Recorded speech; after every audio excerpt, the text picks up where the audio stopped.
There's no place to escape to. This is the last podcast. On the left. Side stories. That's when the cannibalism started. Side stories. Yes.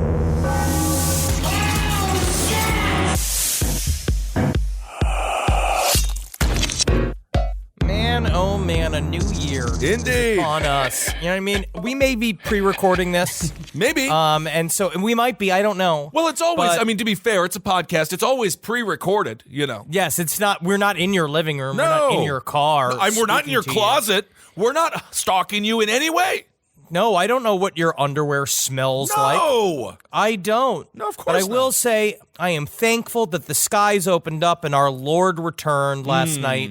Oh, what a thankful, wonderful sight to see. And now I get to wash Jesus's fucking dirty ass feet. Oh, yeah. All day. And I jerk off with one hand and I'm cleaning them sudsy magic toes with the other hand. All right. Well, I don't know if Jesus needs you to be ejaculating while you wash his feet. I don't think that's part of the deal, but you know what? I think he'll be happy with a good scrub regardless.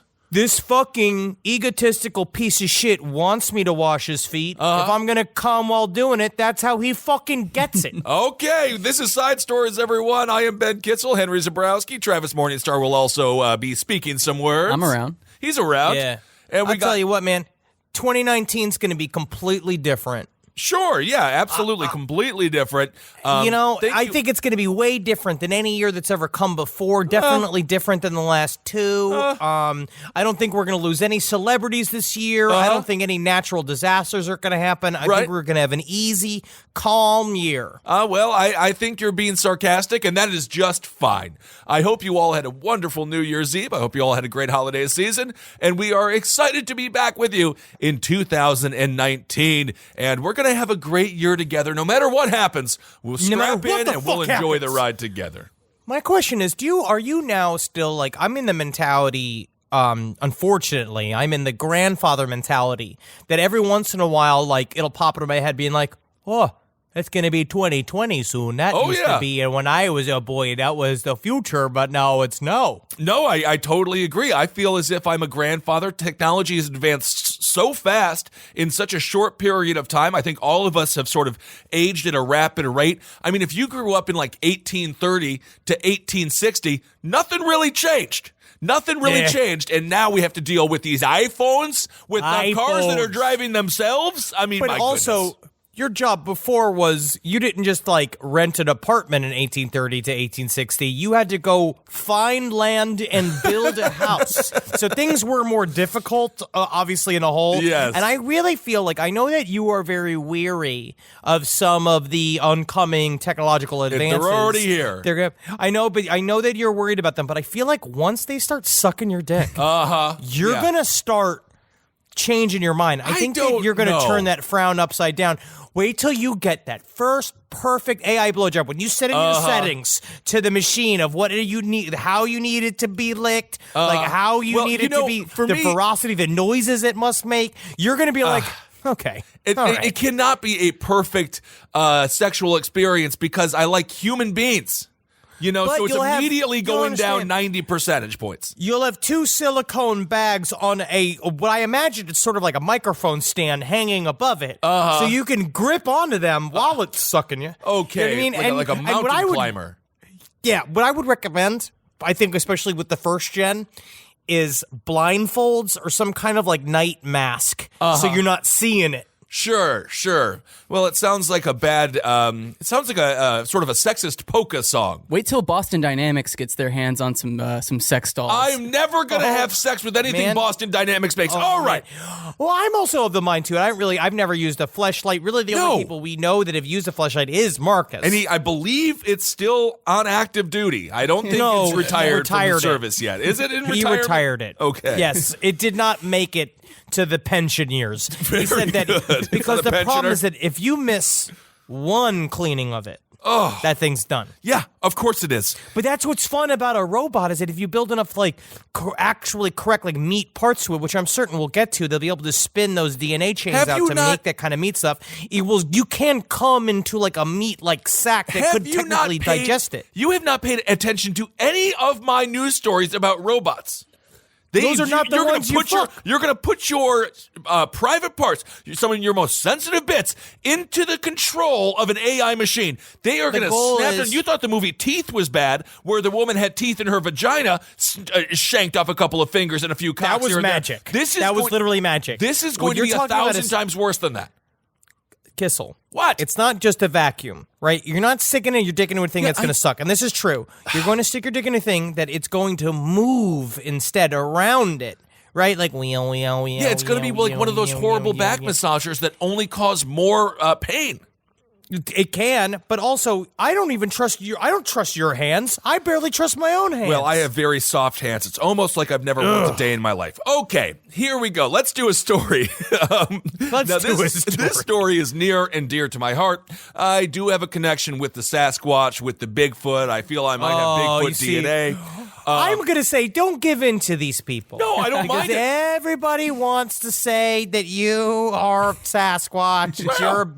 You're a big lumbering fucking ape beast, but you're not. You're a man, Kissel. No, I know. As a matter of fact, we had the woman who interviewed us in Chicago. She just messaged me regarding my beard on Instagram saying, how does it grow so fast? I'm going to say Sasquatch blood. I got a fast-growing beard. I'm not as hairy as you are, Henry, but when it comes to facial hair, I can really get that shooting out pretty quick. So this happened in Montana.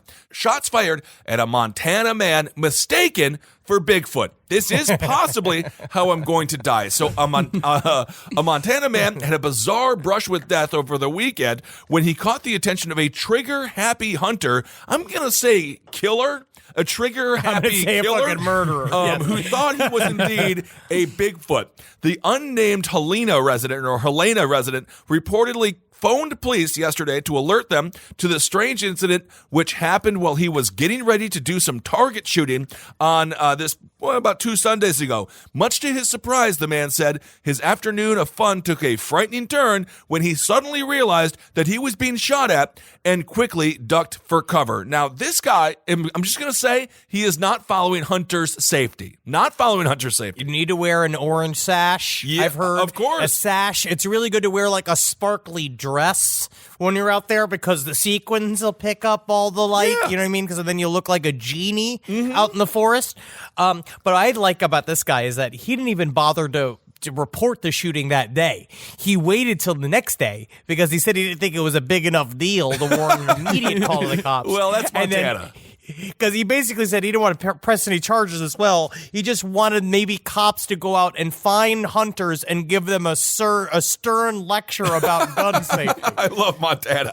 So this dude, the bullets were flying all around him. He emerged from his hiding place and managed to speak to the dude who was shooting at him. It was not Dick Cheney. Oh my God. Vice. I can't believe they're making a funny movie about Dick Cheney. So he talked to the dude who shot at him. And according to the shooter, he opened fire because, quote, he thought he wasn't Bigfoot.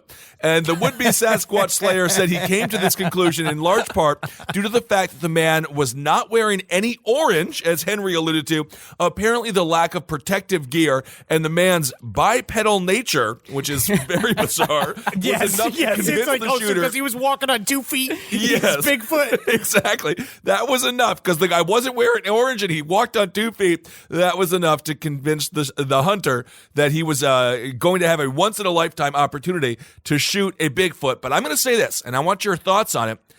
What does that say about human nature? Let's say this guy is a Bigfoot, and now immediately this dude's like, better kill it. Why you gotta shoot at Bigfoot? Throw out some steaks, get him some Old Trapper jerky, try to entice the Bigfoot. Maybe he likes Corona. I side with you, and it's mostly because there is a massive debate within the Bigfoot community because they talk. This is a hot topic in that world.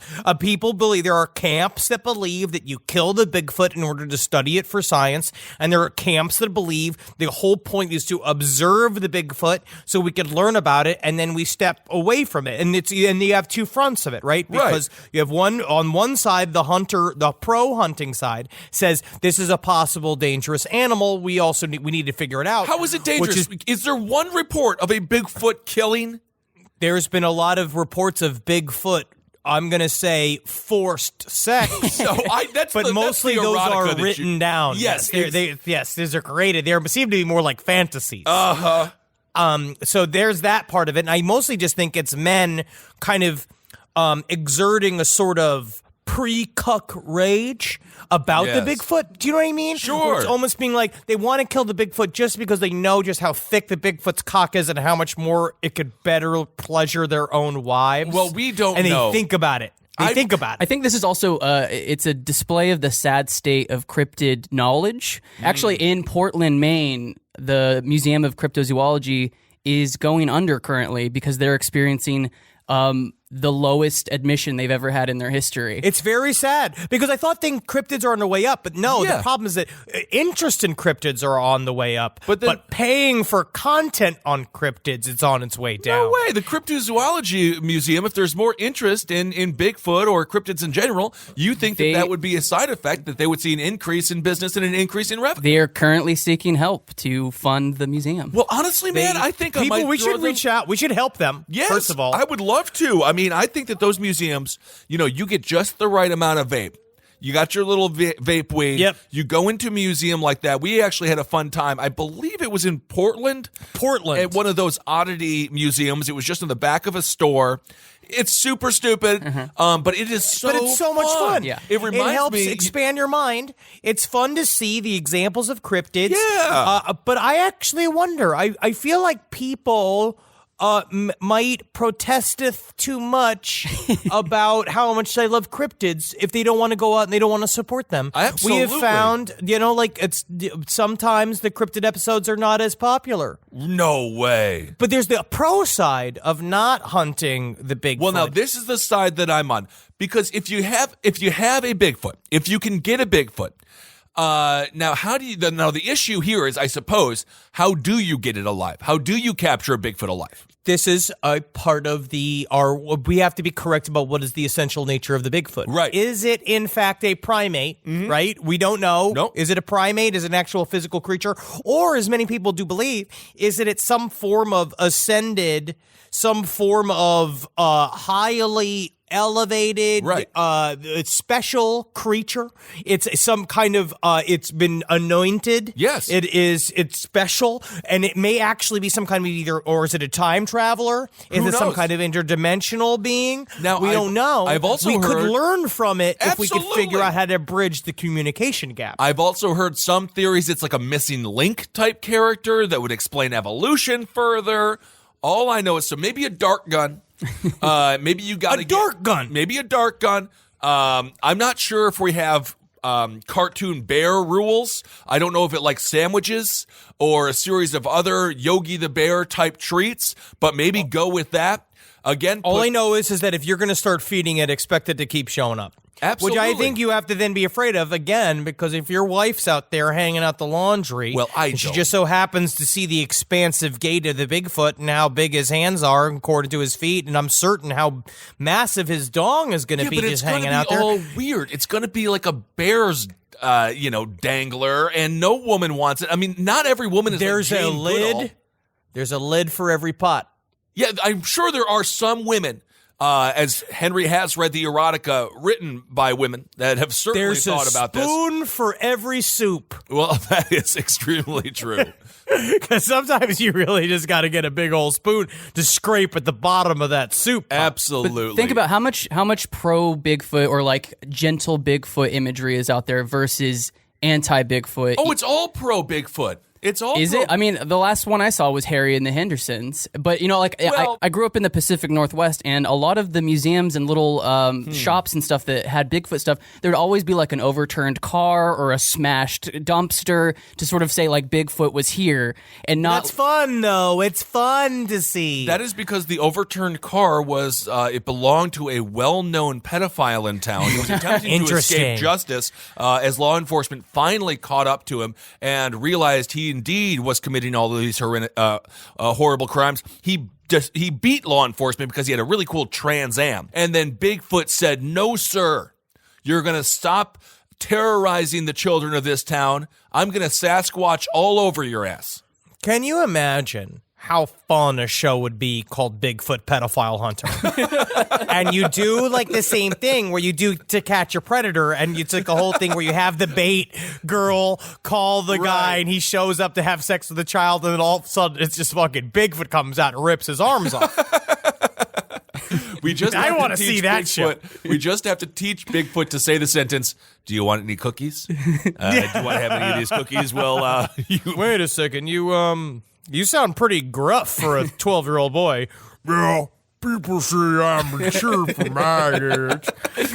All right. Well, speaking of 12-year-old boys, perhaps you loved this band when you were 12 years old, as of course I did. This next story is all about, or it's about a member of the band Cannibal Corpse. Honestly, how appropriate is this story? I love this story. I feel like in all of our lives, it's important to shoot for an arc. Absolutely. You know what I mean? Like, where do you see yourself, like maybe out in the hills of Wyoming or the Carolinas, enjoying yourself, I could snipping on brandy? I think I'm going to do something like, okay, now let's take politics out of this. I want a mix of Hunter S. Thompson and Ted Nugent. I think I want to start, but I don't trust myself yet with extreme firearms, but I think once I sober up and I'm 50 and I just need to do something to feel any kind of rush because I'm any rush because I'm constantly going to say, I remember when I could drink in the times Henry had to drag me through the snow in Philadelphia. I was filled. Bam, fuck you, clouds. That's what I would love to do.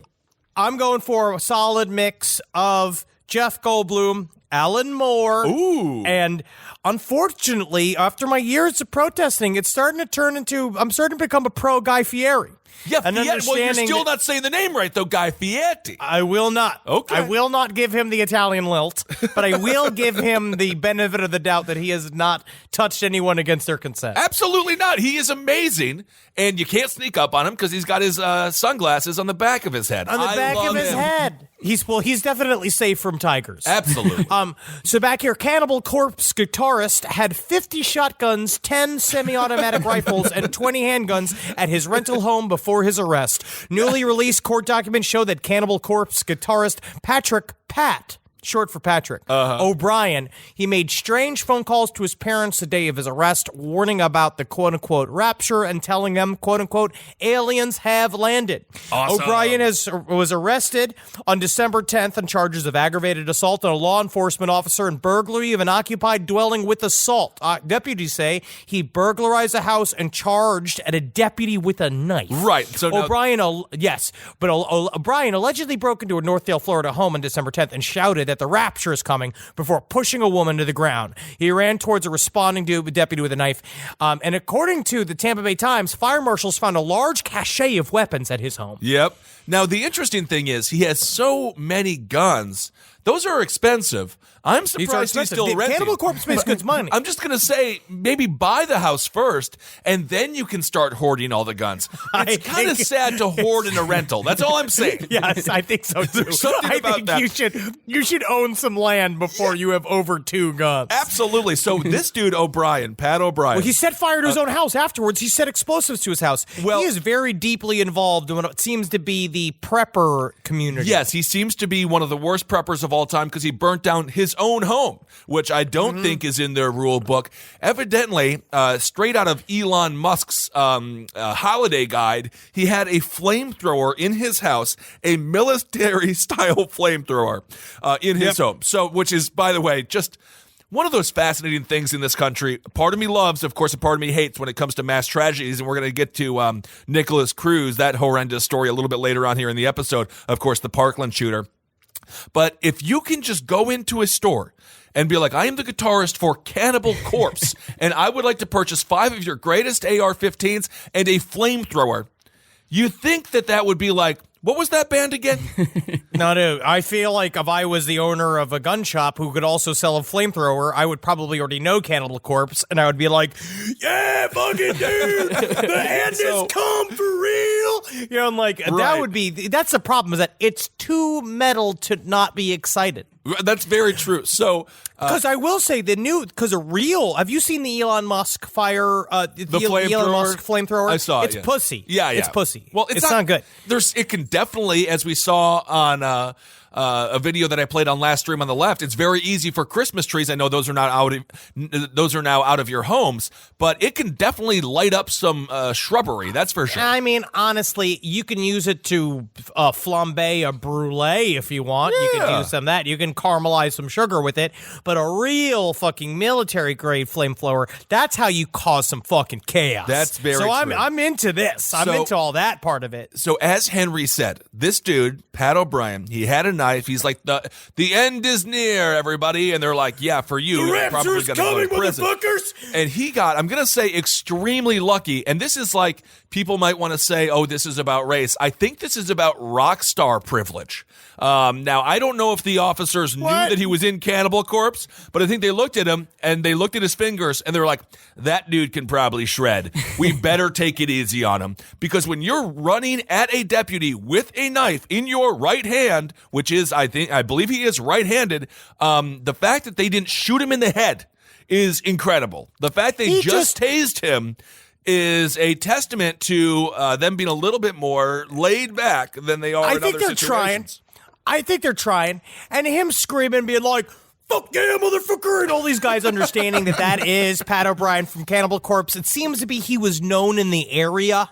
I think these deputies knew who he was. Okay. He seems to have been pretty heavily advertised as a man that was waiting for the end times. Well, I will say this. Number one, first of all, the rapture isn't real. It was never actually described in the Bible. That's one thing I've been learning recently watching documentaries about the rapture. It was created by modern-day evangelicals for political purposes. Yeah. But you don't need to warn people that the rapture is coming, because if it was real, it would just happen. It would just happen. And people would just disappear. But I understand that the first rapture is supposed to be the sign. That's the first sign of the kickoff to the times of tribulation, which we just learned from our episode for the book of Revelation. So we know that he is kind of prepping himself for the end times. He's going to have to fight out his way out of the 7 years of tribulation. But I feel like he doesn't understand that he really could have flipped this into some sort of cult situation for himself. Well, like, he really could have positioned himself in a way where this could have been very advantageous to him and to their new leg, because they're joining Slayer on the North American leg of their farewell tour. That's right. Cannibal Corpse, you'll be able to watch them live. They will be on stage, and of course, Slayer will be headlining this event. I would love to go to this, by the way. It's so sad to think of a Slayer farewell tour. Everyone that we knew as children are now elderly men, and they are saying goodbye, which is quite sad. But I'm about to do the Iron Maiden. I have a question. I'm going to do the Iron Maiden farewell tour this year, too. Oh, my. They're also going away. Good Lord. I have a question, though. Now, he had, what did we say, about 20 guns in this house? I would assume he's 50. also 50 No, guns. he had way more than that. He had 50 shotguns, 10 semi-automatic rifles, and 20 handguns. All right, it's the Rapture, baby. That is the Rapture baby. in many ways. Good Lord, what a fun basement to be in, well stoned. Do you think he thought the Rapture maybe happened because he was like, the UPS guy was coming to drop off a package, he went to the bathroom and he came out and the package was just there without him signing for it, and he's like, you fucking disappeared because I knew how innocent and pure my UPS driver was. Maybe delivering him another gun. But I got a question. So obviously he's got a lot of ammunition in the house, without a doubt. This dude isn't just having guns for props. This seems like a serious guy. You light the house ablaze. Now, does this just go up like a microwave popcorn bag? Just do bullets start flying everywhere in the heat? It seems like the most dangerous house I have ever heard catch on fire. Because that would just start going. Wouldn't they basically explode all of the bullets? I am not, and I'm going to say this explicitly, I am not a forensics expert. You're not, okay. But I think the fire would not be able to get hot enough. I think. Because I don't know for a fact. I think. Well, DM me at Ben Kissel 1. Can fire take bullets, or can fire make bullets go off? I've seen cartoons where it happens, and certainly it's been happening, or it has happened in films. If you had a Christmas tree, maybe. But I will say, always send stories and ideas and comments to Side Stories, lpotl@gmail.com, because I love the influx of emails we got about other people with shit incidents since your story about the Smooth Move Tea. I felt great because I wasn't alone. I felt like I was living the song "You Are Not Alone" by Michael Jackson. I felt so validated. I'm like, not everyone. I'm not the only moron who's like, "Smooth Move sounds great." Okay. Because again, so let me go a little bit deeper to the story. So they thought that he was hallucinating because when the cops had him chained up, they said somebody was after. He kept saying that someone's after me, man. Okay. Someone's fucking after me, dude. And it turned out at his first appearance, they put him in an anti-suicide vest, which is a thing where they chains your hands up to your chest and down to your feet so he wouldn't do anything. And apparently, he was not on drugs because they said that he'd have to pass a drug test before he was even allowed to post bail. Okay. And it turns out he was clean, and they got him out. Man, that is so. This is sober. It's scarier it's scarier that he's sober than if he was on drugs. It reminds me of the Miami zombie case where that dude went and ate the homeless man's face. Everyone said he had to be on crocodile or some different hallucinogen, and it turns out the toxicology report came back, he was also sober. So it's strange when the brain just breaks and you go crazy legitimately. I'm not trying to malign you, Travis, but the sober community is very frightening. Because they're always on the edge. They're always on the edge about popping off, That's why I went skydiving. It's why I watched The Sopranos over and over again. I remember. Like my brain is frying. All right. So the wife of Cannibal Corpse drummer Paul Mazurkowitz started a crowdfunding campaign. She wrote, "Pat's a stand-up guy, true to his friends, family, and band. And also, Pat doesn't have insurance, and he lost everything that he owns." In the fire that he started. Well, I don't know. But I do love, and the fan reaction in the comments to this article is pretty great. And one of my favorite one, be like, "I know a lot of people waiting for Corpse to make an official statement on this, but I bet they won't. I bet they've taken the higher road here and decided to publicly say nothing. Indirectly, they have issued support for him via the crowdfunding campaign, which was started by the drummer's wife, but that's it. But I bet it's all we'll get." Oh, man, I love it, though. That's great. Give him a little bit of money. He doesn't have insurance, and when you burn your own house down with a military-style flamethrower, you should get a break. You should get a little bit of a break. Also, this comment, "Fuck yeah, Pat, I can see you going apeshit with seeds of filth, making the speakers bleed. See, here's the problem. If America ever was attacked, men like this are the ones who will be begging for protection. So, don't judge everyone based on being paranoid. Hell, look where this country's headed. Hell, I'm paranoid. My damn self. Keep kicking ass and taking no shit, brother." But he broke into somebody's house, and he burned down his own. It doesn't. I don't know if this guy needs to be on the front line of the war against an authoritarian regime, but who knows? I mean, honestly, I will say I would much rather have him on my side than not on my side. Absolutely. And in that way, I support him. Absolutely. Pure selfishness. All right. Well, this story is a little bit more lighthearted, although I guess in the last story, no one got hurt. A man is accused, this is in Virginia, in Northern Virginia, a man is accused of rubbing produce on his butt at a Northern Virginia grocery store. A man was arrested at a Northern Virginia grocery store after allegedly dropping his pants and rubbing produce on his ass. I tell you what, a good one to make sure your fruit's ripe is if you make it smell ripe. And straight out of some, I don't even know, the name of this grocery store to me is just comical. He was rubbing his butt on produce at Giant Food Grocery. So it's just, I guess everything is bigger. I don't know. I've never heard of Giant Food Grocery in my life. But he was arrested after a witness reported seeing a man picking fruit off of the shelf, I would assume large fruit, rubbing it on his butt, and then putting the fruit back on the shelf. And if you see this guy, the name of the dude is Michael Dwayne Johnson, not to be confused with The Rock. The Rock. Not to be confused with The Rock. He's 27, and you look at a picture of him, he's like a relatively put together guy. He's a handsome dude. I don't know. It's just a picture. It's just a picture. It's not a picture of his accounting license. But now, this is yes. Now, I got to ask the question though, because of what he's charged with. How bad or rough is his butt? Because he was charged with quote destruction of property and Jesus indecent Christ. exposure. I don't know if rubbing your butt on fruit is necessarily destruction of property. That seems a little bit Cannibal Corpse burning your own home down. That's a little destruction of property. This is just rubbing your butt in a mango. It didn't destroy the damn thing. Wash it off and resell it. I don't know, because they said they had to destroy 2 pallets of fruit. Yes, because they're afraid of contamination, which is insane. First of all, yeah, the giant store had to destroy several pallets in fear of contamination. But man, this is the thing. But I got to say this about fruit at the grocery store. If you think this guy rubbing his butt is the worst thing ever, I have seen people sneeze. I have seen kids lick and grope. I have seen the most disgusting things happen in the produce section.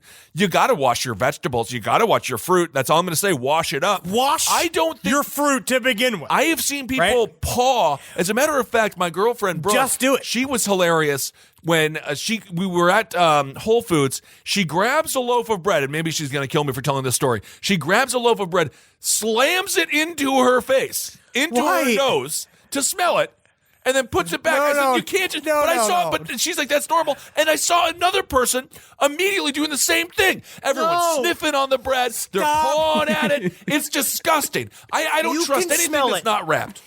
You can smell it. All right, but again, remember, wash your fruit. But you should always be washing your hands, too. But you should be washing your hands. You see people at these grocery stores, they don't let dogs in. They should, because they're cleaner than the folks that walk through those dang aisles. Whoa, but I'm saying it. But I have seen people grab at this stuff, and they look like, the hands of the tall bandit from Home Alone of the Wet Bandits. They're disgusting. You know what it is, too? It's like, I always remember the story when I was on the subway and I saw a man with pink eye rub his face and then grab a hold of the subway pole. Like, that's a thing that always haunts me. Yeah. You just take care. Don't be like, we're not in the Garden of Eden, folks. No. I hate to fucking burst your bubble. We're not here in the Elysian Fields. No. This is a Key Foods in the middle of New York City or Los Angeles. Oh, yeah. It is not going to be clean. I still vomit in my mouth when I think about grabbing the subway pole, which I did do, that had a lot of saliva and a full loogie on it.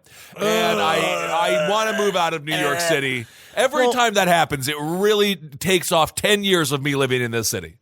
You know what also makes me very upset, just with the news reporter here, and no one ever asks the question because because we're never on the scene for these things. Did he just rub the fruit on his butt? Right? Because technically, if it's just on your butt cheek, that's not that. It is bad. It's bad, yeah. But it's not that bad. It's just as bad as your hands picking up, honestly, unless it's fully covered in shit. Yes. I certainly don't think it's Or did he rub it on his asshole? Well, how would you even let's say you're grabbing an orange. How would you even be able to, because you got the one hand is obviously holding the orange. The second one would have to peel open the cheek, and then you would have to insert it. I don't think it's possible. How fucking big are your fucking flaps, dude? Well, you really have to pull it all the way back like a cabinet door to get in there? Henry, you don't have a butt. Your butthole is on the chair right now. That is not normal. But you could still nudge it in there to get up close to your beehole. It's not like a 6-inch deep process. It's not like you're opening up a seal. Maybe if it was a strawberry, you could do that. But if you got yourself a bigger cantaloupe, you could put a lime in, or you could rub a lime directly on your asshole. All right. Nonetheless, the man has been charged, again, indecent exposure, destruction of property. He's probably going to do more jail time than the guitarist for Cannibal Corpse. But don't most people also, most fruit got peels? Yes, well, honestly, this kind of changes the story a little bit, just to kind of put a little button on this. Johnson, again, that's the man who rubbed the fruit on his butt, was with another person at the grocery store who was not charged. So I think we have a situation where, as guys will do sometimes, trying to get a laugh from a friend, he went there. Maybe it was one of these, possible. Maybe it was a little bit of a dare. Or, when you do a middle of like a thing where you're in the kind of in the middle of a fight with your significant other, and then it kind of goes too far where you're doing stuff being like, oh, you think I don't like fucking limes? You don't think I'll fucking limes? I'll shove one up my fucking ass. But, because the show, it's obviously a fight about something else. And so now you're in the middle of a ranting fight where your pants are down and you're rubbing fucking limes in your asshole. But it's more like bizarre masculine point that makes no sense. Yes. And then all of a sudden it's just like, screenshot like, you may be wondering, how did I get myself in the middle of this? And all of a sudden you're in jail. Oh, sounds like a great deleted scene from VeggieTales. Let's see if that happened. All right. Well, let's move on here. Now, this next story, this one, honestly, I think that I can speak for both of us. It kind of, I don't know. It pisses me off. This story pisses me off. I would say it deeply saddens me about the state of humankind. Yes. So this one, and we'll discuss this. It crazed girls, and I think the girls they're actually sort of maligning teenage girls, which of course are participating in this. But if you read a lot of different stories about the story we're about to talk about, middle-aged men are also sending letters to the Parkland school shooter. This monster, this creep, Nicholas Cruz. He's been getting a assload of fan mail, and this is just one of those stories that it fascinates me that this man is a celebrity in the minds of thousands of young people and, of course, some middle-aged men. I will still conversely blame Facebook because this came out of a fan page of Facebook. Now, I'm not saying that it's... people have to be there to make the thing, so obviously it's the people's fault. But just like the fact that, see that Facebook sort of subconsciously encourages this kind of behavior because it's they start to believe that they are a subgroup or they are a fan group. There's a part of the all-inclusiveness of anybody's allowed to like anything that kind of spills into a psychotic point where they almost believe, there's the one statement of one girl being like, I reserve the right to love you, Nicholas, where they act as if it's an expression of their First Amendment right. In many ways it is. In many ways, yes, of course you could send these things, but also there's no, seems to be kind of a check onto what exactly it is that you're expressing. So I have a question now. What do you do? Because I know Marcus used to have pictures of Ted Bundy in a binder when he was growing up. A little creepy. Oh, I did the same thing, yeah. But, true crime phenomenon is one thing. But I got a question. When you walk into your teenage daughter's room, now when I was growing up, they had Backstreet Boys and NSYNC and maybe 98 degrees, which is a really nice temperature, as a matter of fact. They're all 45 years old. They're all 45 now, and I'm 37, so that makes about reasonable sense. But when you walk into your teenage daughter's room, and it's nothing but pictures of Parkland shooter Nicholas Cruz, who now this next statement does not matter. I'm just going to say, though, he's not even close to handsome. He's not even handsome. He's hideously unattractive. What do you do when your daughter is in love with a mass shooter? How do you even let her start dating? Goddamn boarding school.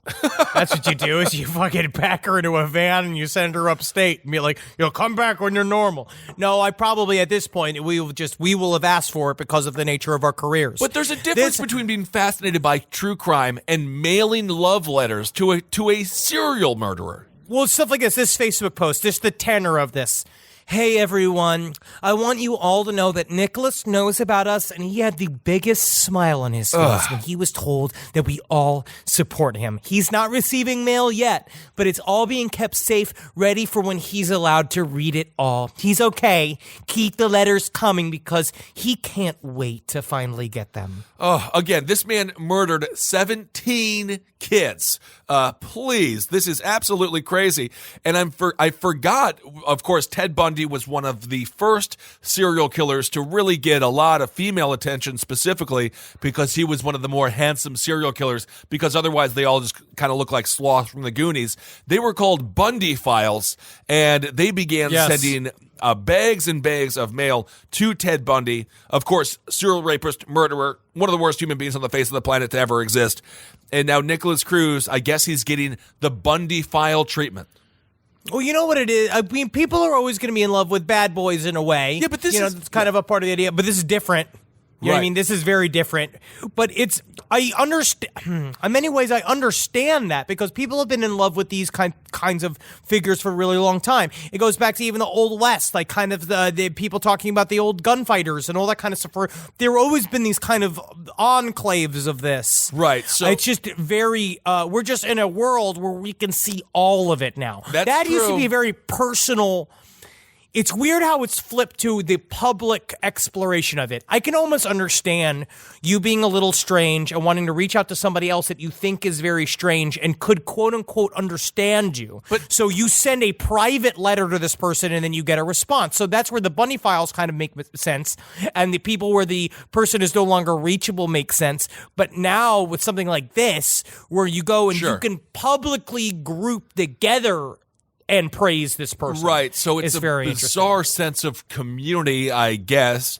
It's community. If you watch his videos, the videos he put up before he shot up this school, obviously totally horrific, he is such a jackass. He sounds horrible. He sounds like such a little bitch. He's like, I'm going to shoot up the school. I'm going to be famous. And it's like, I don't get the sexual attraction. One woman wrote, or one girl, she's 18 years old. This is what she wrote. She says, I'm 18 years old. I'm a senior in high school. When I saw your picture on the television, something attracted me to you. The letter was mailed from Texas and tucked inside an envelope covered with a hand-drawn hearts and happy faces. The letter says, your eyes are beautiful, and the freckles on your face make you so handsome. She goes on to describe herself as white with big brown eyes. She says, quote, I'm really skinny and have 34 C-sized breasts. She ends the letter with 3 preschool rated jokes about gummy bears and peanut butter. This woman might need to be in special classes. Not that there's anything wrong with that, but it does not seem like these people are 100% all there. And then there's another card. It was a card with a picture of a monkey hanging from a tree, and it just says simply, hang in there. Hang in there. Oh, that's nice. It's weird, right? Because there's another letter here that says something along the lines of, I know that maybe you need something to talk, like, hey, Nick, this is not hate mail, nor is it a fan letter. I can only imagine what went through your mind that day, but I'm guessing you've had time to rethink your actions. I hope so. You effed up big time, and I bet you know that. I just want you to know that there's at least one person out here who doesn't want to kill you. You're in a tough spot, Nick, and that is something I know because I've been there myself. You killed 17 people? Did this No, person they kill just thought about it. Oh, they just fucking thought about it. So if you need something I can mail to you, ask. If you need to talk, I'll listen. Well, they are paying his commissary, which is, of course, all of the food that you can get, all the bonus food. It's expensive. They are in prison. They jack up the prices a little bit, so they're paying for his food.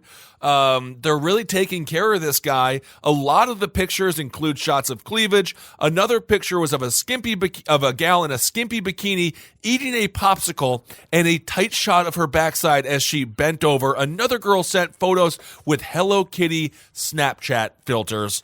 This is one of those. This is one of those I'm going to call it a head scratcher. It's a head scratcher. It's a head scratcher. Isn't this adoration of someone like Nicholas Cruz? It's just like a rejection of the status quo. It's like you were doing the interview with Dr. Laycock, raising a kid under Satanism. They become Christian sometimes. Like yes, the big boogeyman of our modern age is the school shooter and is the psychopath that pops off. And I think in the 80s maybe it was more of a Bundy, like the serial killer thing. Yeah, and so I think this is an icon of just rejection of the status quo. Yeah, and of course, I think his age had a lot to do with it. Stephen Paddock, of course, the Las Vegas shooter, had he lived, I don't think he would have gotten too much fan mail, but that's the truth, right? That's a part of it. Is that because he is a relatively young man, it looks sort of like, if you look at pictures of Justin Bieber right now, he looks like a fucking gutter rat. You know what I mean? That's the look. That's like the look that they want now. They like that kind of scrubby. People like that because that's Bad Boy. He's the kid from the other side of the tracks. You know what I mean? So people are into it. So it's interesting where they think they are rejecting quote unquote normie society, but actually they're fitting right in. Into that 15% of humankind has to exist because it always has. Right. And so they are they just kind of keep that cycle going. A bad boy, James Dean. He was a bad James boy. He Dean. drove a little fast. And maybe he had a little bit of alcohol in his system while driving a little fast. Sure, okay.